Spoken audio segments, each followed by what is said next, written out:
Po, në fakt, personalisht nuk e kam pas sfidë të dominoj në botë, në botën ku dominant janë meshkujt.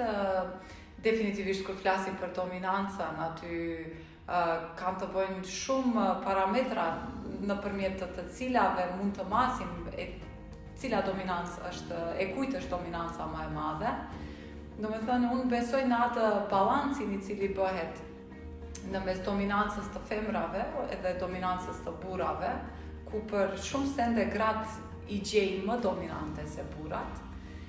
Po në qoftë se flasim në drejtim të patriarkatit, atëherë nuk do ta kisha quaj dominancë në asnjë moment, për shkak se aty kemi të bëjmë në shumë raste, sidomos në rrethin ku ne jetojmë, në këtë shoqëri, kemi të bëjmë më shumë me ruajtjen e dinjitetit, sesa që kemi të bëjmë me dominimin.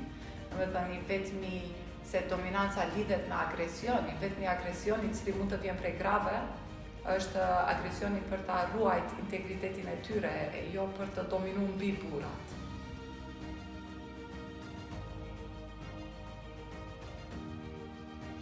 Po, kryesisht eksperiencat e këqija janë ato që na kalitin. Gjithashtu edhe normalisht karakteri, edukata të cilën ne kemi në shtëpi, po mendoj se në rastin tim ka qenë ai rebelizmi të cilin e kam pas që e vogël, është ndonjë tipar i lindur.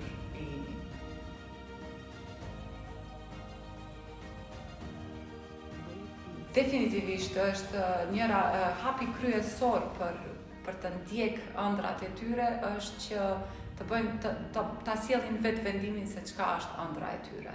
Ne shumë shpesh i përvetsojmë ëndrat e të tjerëve, zakonisht të prindërve dhe të rrethit të ngushtë, dhe i marrim ato si me qenë ëndrat tona.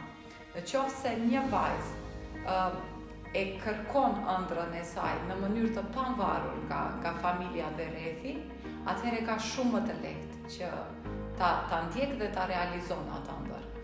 Në momentin kur një vajzë e zgjedh ëndrën e vet, do t'i kisha preferuar që asnjëherë mos ndalet dhe asnjëherë mos pret miratimin e rrethit në drejtim të ëndrrës të saj, po vetëm të vazhdon përpara se çdo ëndër e realizuar, sado e vogël të jetë, është shumë e rëndësishme për zhvillimin si emocional të vajzave, ashtu edhe në drejtim intelektual ose profesional.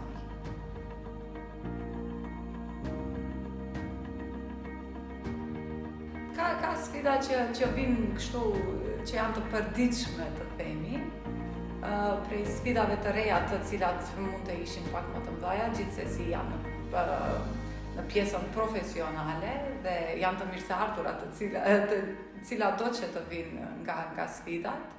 Gjithmonë e kam pas të vështirë ta shoh veten në të ardhmen, nuk e di pse. Zakonisht e shoh veten nesër dhe pas nesër ku jam.